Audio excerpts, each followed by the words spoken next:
बुलाया जाता है, कहीं कि उनके पिता को तो खबर जाना जरूरी है। तो धावन जाते रहे, जाए से पहले ठाकुर जी को बोला,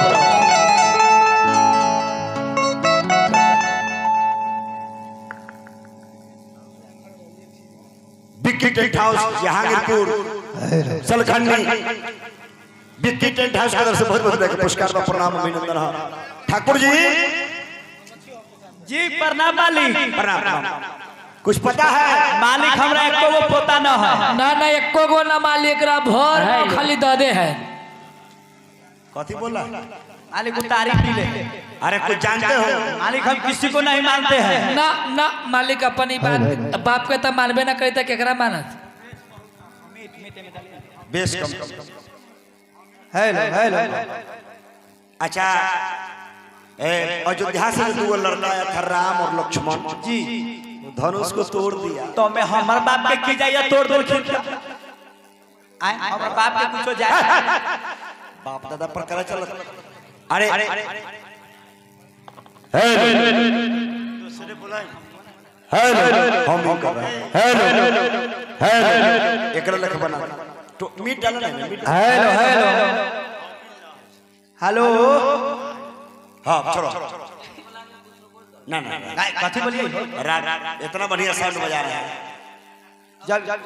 जैसे साउंड वाला अभ्यास जो होता है ना मुखिया जी, हाँ जी इस डॉक्टर साहब एकदम अपन सार अपन हम लोग बड़ सारू है। हम लोग बड़ सारू बड़ है वो लोग छोट सारू तो हुनकर कन्या कथी लगता था साली तो हो ना तोहर हाँ आपको जाना है अयोध्या। मालिक कथी लेके जाए चिट्ठी मालिक दल पिट्ठी चिट्ठी ओहे ना जैसा निचर के बनाई दल पिट्ठी। अरे यार लेटर ओ तैना कहू जा लेटर पत्र मालिक लोहा वाला पत्थर भेजा पहले। अरे संवाद मालिक के लिए आई हो कहाँ जैकाबाद एक, जहानाबाद दो, फरीदाबाद तीन, मुरीदाबाद चार।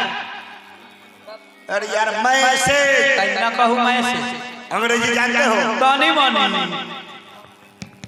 कितना पढ़ा लिखा मालिक पटना पुल ए पार रहा, पटना पुल ए पार रहा और ऊपर कहला नहीं गया। मालिक को बेर पुल बनैत रहे। बाप रे बाप देख ला ये बरकार का पिलर खा रहा है बेचारा लगट्टे घूमल। बोल दो राजू पान पैलेस पैलेस पाप पैलेस। हाँ ठीक है शादी विवाह एवं हाँ और कथी है देखू तो चश्मा दिया पाल खाने के पान खाने के लिए पाल खाने के लिए संपर्क करें। पान लिख लो है धन्यवाद। चल जाए होती तो के बोला लखुन खाए कहो तो स्पेशल तोरे मिल रहा चल जाइयो। अब 20 रुपया देलखिन। हाँ तो मैंने रास्ता खर्चा हो चल जाइए। आओ इतना में हो जाता बताओ उतना में तो खिया हुआ का लौटा दे तू। एक रख ले डेरा पर जब चल भाई। अच्छा छोड़िए ठाकुर जी मालिक शादी ब्याह भेल हो जी मालिक बाल बच्चा मालिक हाँ मोचनादार और हाई लड़का के बाप वो कैसे मालिक एगो चलैया एगो घुसकैया एगो पेट में चुप दाढ़ी बनाते हो जी मालिक कथी से मालिक को दाढ़ी से। अरे कोदारी से दाढ़ी बनता है। जी मालिक अब मोछ कटवाना हो तो चल जाओ आराम मिल में। आराम मिल में जब फिर गेल से तुम्हारा लौट के अलग कहा जो जाता है से नहीं आता फिर अच्छा छोड़िए अगर माथा मुंडन करना हो ठाकुर जी मालिक अब हम तेज हो गए कैसे मालिक चले गली हरपुर चौक पर अब 65 रुपया में किन के लिए कथी मालिक सफा चक माथा में लगा के धो दिली एकदम उजरे चमन धोबा भाई मालकिनी के धोबाना अरे धोलैया दिमाग इसको लो डॉक्टर साहब आए मैसेज लीजिए। हाँ मालिक अयोध्या जाना मालिक एकरा फाड़ दिया सुहाग भाग का चीज फरा नहीं जाता है। मालिक हमरा जाए के कहाँ है अयोध्या मालिक को कहाँ है अयोध्या? उत्तर प्रदेश। बाप रे बाप मालिक उत्तर प्रदेश तब उत्तर यूपी उत्तर प्रदेश उत्तर प्रदेश हमरा 9 बजे यूपी तो होय त यूपी यूपी ना यूपी यूपी जाना है उधर जाओ। त मालिक ट्रेन वाला हमरा फ्री में ले जतै ना टिकट के पैसा लगतै त खचरा कुछ दियाऊ खचरा नहीं तो खर्च होता है खर्च होता है त देबै तब ना जबै अब ना त हम लगले फाड़ एकरा फारो नहीं डॉक्टर साहब अब विदाई एगो 7 वाला दाम दे दियो एने करबो ठाकुर जी दे दियो ना 7 वाला एक हाथ देना दियो 8 वाला न ले ठाकुर जी की विदाई होता है। चले हमारे आहो मालिक हाँ ई गांव में 50 टकिया चलैते कहला बाप रे बा हमरा राजा नगर प्रखंड में त कहिया बंद भ गेलै रे बउआ बंद है आपकी तरफ तो मालिक कहिया बंद भेलै लॉकडाउन में ओहो में लॉकडाउन लग गेलै रे बउआ आपके तरफ कौन नोट चलता है? हमारे इधर नोट हाँ मालिक 150 के और तो वो है ना 150 रुपया ना ओहे में सटले रहै छै छपाई लाता 150 रुपया का नोट हां नया निकला है गांव में देखिएगा। और कौन नोट है? मालिक 250 के अच्छा वो में छपाई ले जी मालिक ओकरा बाद आय 375 रुपया है तोरा अंतिम नोट ये अंतिम नोट कितना? आय अंतिम अंतिम नोट अंतिम मालिक 110 रुपया 160 ना मालिक 110 इसको पढ़ी देखिए आ गए हमारे फिर डॉक्टर साहब 7 डलवाने के लिए संपर्क करें वही पशु सेवा मित्र ग्रामीण चिकित्सक तनका मोतिया बिल के है शिकायत खड़ी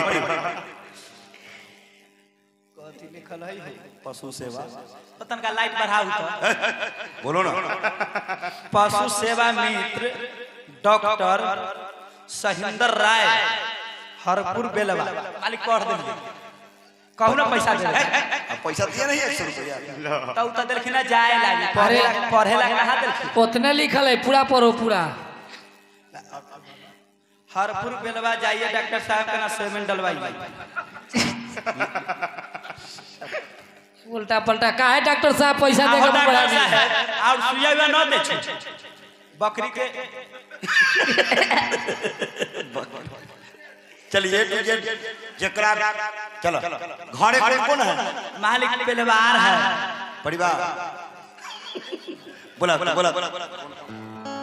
अच्छा ये बात बताओ हजाम के काम है कि हजाम के कौन काम है? अच्छा आप अयोध्या जाइएगा हाँ इतना लोग दाढ़ी सबसे दाढ़ी नौ बढ़ा हुआ है कि वहाँ सभी तो माने वो बनो तो हम अबै तो बनो नौ टुकड़ा है बोला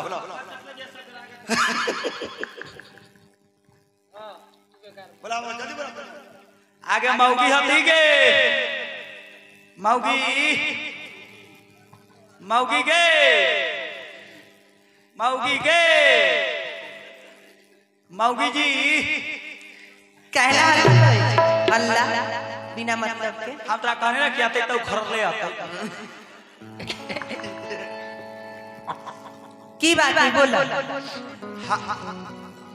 सुनाई छ कथी ई देखलाहू ह ई कथी है एहना ओरिजिनल चीज है ई कार्ड है तो हम की करी एहना लेके जाई लाओ हम कहां ऊपर तोरे बाप का तो ऊपर मम्मी के भेज दिया है ई लेके जाए के है अयोध्या हाँ आ ई दे के हमरा फिर चल लागे हाँ। अच्छा ई कार्ड तेरा पहले दिल कौन है मालिक देखी कहां मालिक कहूँ गद्दी पर गेला तुम मालिक मालिक बोरे तेरा दादी के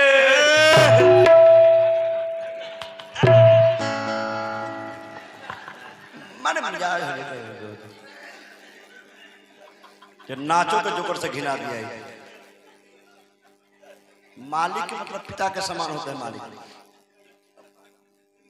तब माने तो हम बाबू कह तोरा ऐसा मालिक के मुरी में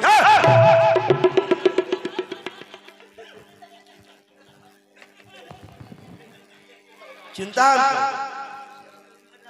बाबा तू कहला है मालिक के देखी तो मालिक गुस्सा गेल किनसे मालिक को साइड ई लियो कल आ जाओ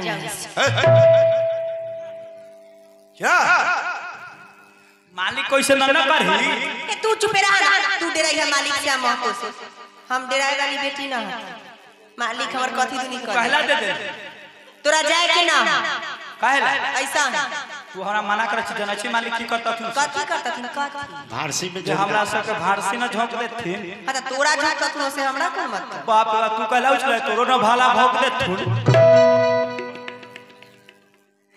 तइयो जाए के कोई जरूरी नहीं खर्चा उठा दे खून 1 रुपया से भेंट न कहू दूरा पर से जाला सतबहना बन्नी पक्की में डुबा के खाली मुंह पर मार मालिक मुंह चपड़ा कर दे चल जाओ पैसा दियो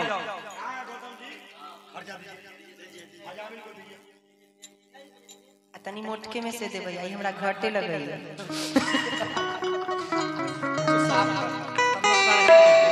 देख ना मौगी से लटर पटर ना कर दे ता पैसा दे देखा के ऐसे चुप पे ता दोसर के मौगी से